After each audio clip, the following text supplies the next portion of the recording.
નમસ્કાર. આજના આ ખાસ એક્સપ્લેનરમાં સ્વાગત છે.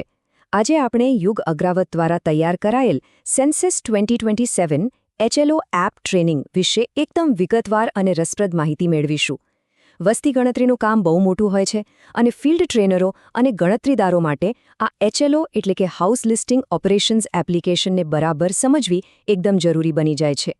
તો ચાલો ફટાફટ શરૂઆત કરીએ અને જોઈએ કે આખી સિસ્ટમ કેવી રીતે કામ કરે છે.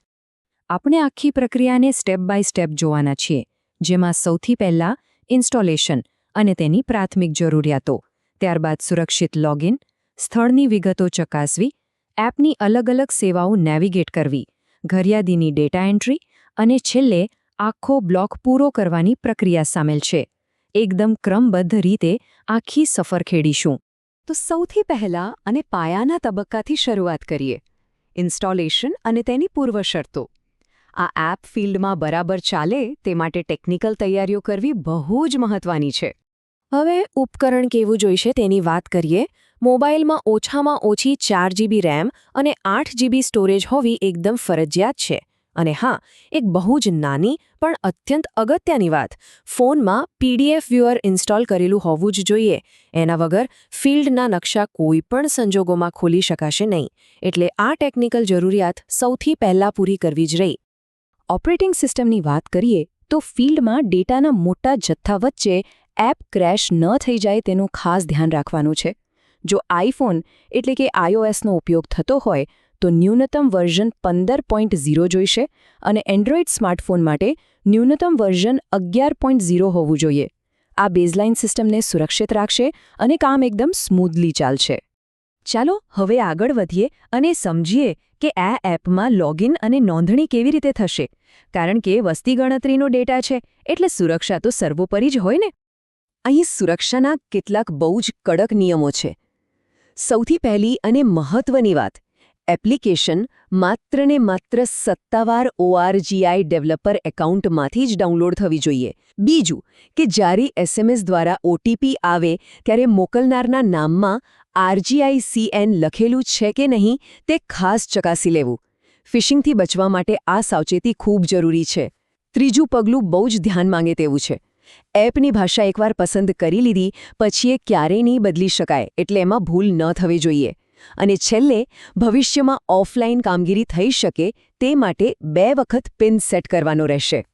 લોગિન થઈ ગયા પછીનું સૌથી પહેલું કામ છે યોગ્ય ભૌગોલિક વિસ્તારમાં હોવાની ખાતરી કરવી, એટલે કે સ્થળ સંકેતની વિગતો ચકાસવી. હવે આ સ્ક્રીન ખરેખર રસપ્રદ છે. અહીં રાજ્ય, જિલ્લો અને HLB નંબર વેરિફિકેશન માટેના વિકલ્પો સ્પષ્ટ જોઈ શકાય છે. અહીં નોંધવા જેવી બાબત એ છે કે લેઆઉટ નકશા મુજબ અપેક્ષિત મકાનોની સંખ્યા અને અપેક્ષિત પરિવારોની સંખ્યા મેન્યુઅલી જ દાખલ કરવાની રહેશે. આ શરૂઆતના આંકડાઓ જ આગળ જતાં આખી કામગીરીની ચોકસાઈ માટે એક મજબૂત પાયો પૂરો પાડે છે. ડેટા એન્ટ્રી પહેલાં ચાલો જાણી લઈએ કે એપમાં કઈ વસ્તુ ક્યાં મળશે, એટલે કે એપની સેવાઓ અને નેવિગેશન વિશે વાત કરીએ. ડાબી બાજુએ ઉપર જે 3 લાઇન દેખાય છે, જેને હેમબર્ગર મેનુ કહેવાય છે, તે આખી એપનું એક પ્રકારનું કંટ્રોલ સેન્ટર છે. અહીંથી ડાઉનલોડ કરેલા SCIDs ટ્રેક કરી શકાય છે. પાસવર્ડ બદલવાના વિકલ્પો પણ અહીં જ છે. અને સૌથી મહત્વની વાત, જે HLB નકશાની આપણે અગાઉ વાત કરી હતી તે પણ અહીંથી જ ડાઉનલોડ થઈ શકે છે. બધું જ એકદમ હાથવગું રાખવામાં આવ્યું છે. અને હવે પહોંચીએ છીએ આ આખી પ્રક્રિયાના હાર્દ સમાન તબક્કા પર, એટલે કે ઘરયાદીની ડેટા એન્ટ્રી. વાસ્તવિક માળખા અને પરિવારની વિગતો અહીં જ નોંધાશે.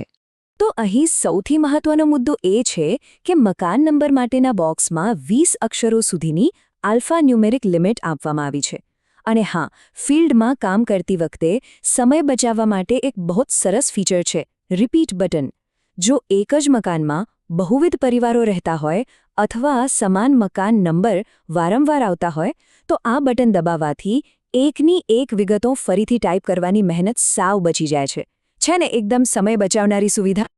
આટલો બધો સંવેદનશીલ ડેટા ખૂબ જ ધ્યાનપૂર્વક દાખલ તો કરી દીધો, પણ હવે એક સ્વાભાવિક પ્રશ્ન ઊભો થાય છે. કામગીરી કેવી રીતે પૂર્ણ થાય છે? કોઈ ચોક્કસ બ્લોક માટે ડેટા એન્ટ્રીનું કામ સંપૂર્ણપણે પૂરું થઈ ગયું છે તે કેન્દ્રીય સર્વરને કઈ રીતે ખબર પડશે?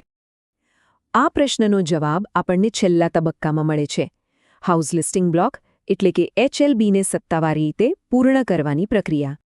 અને આ બાબત અહીં બહુ જ સરસ રીતે સમજાવવામાં આવી છે.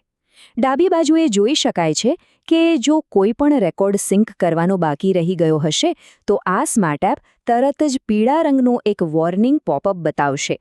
મતલબ કે જ્યાં સુધી બધો જ ડેટા સુરક્ષિત રીતે સર્વર પર ન પહોંચે ત્યાં સુધી કામ પૂરું નથી થયું. અને તેની બરાબર સામે જમણી બાજુએ જ્યારે આવો લીલા રંગનું ચેકમાર્ક દેખાય ત્યારે સમજી લેવું કે ડેટા સફળતાપૂર્વક સબમિટ થઈ ગયો છે. આ લીલું નિશાન જ અંતિમ લક્ષ્ય છે. બસ વાત માત્ર આંકડાઓ દાખલ કરવાની નથી. અહીં થતી દરેક સચોટ એન્ટ્રી ભવિષ્યના ભારતનો એક મજબૂત પાયો બનાવે છે. ફિલ્ડમાં કામ કરનારાઓના હાથમાં રહેલું આ ડિજિટલ ઉપકરણ ખરેખર તો રાષ્ટ્રના વાસ્તવિક વસ્તી વિષયક ચિત્રને આકાર આપવાનું એક શક્તિશાળી માધ્યમ છે.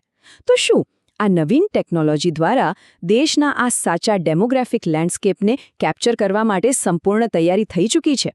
આ HLO એપની યોગ્ય તાલીમ ચોક્કસપણે આ મહાન રાષ્ટ્રીય કાર્યને સફળ બનાવશે. આજના મહત્વપૂર્ણ એક્સપ્લેનરમાં જોડાવા બદલ ખૂબ ખૂબ આભાર.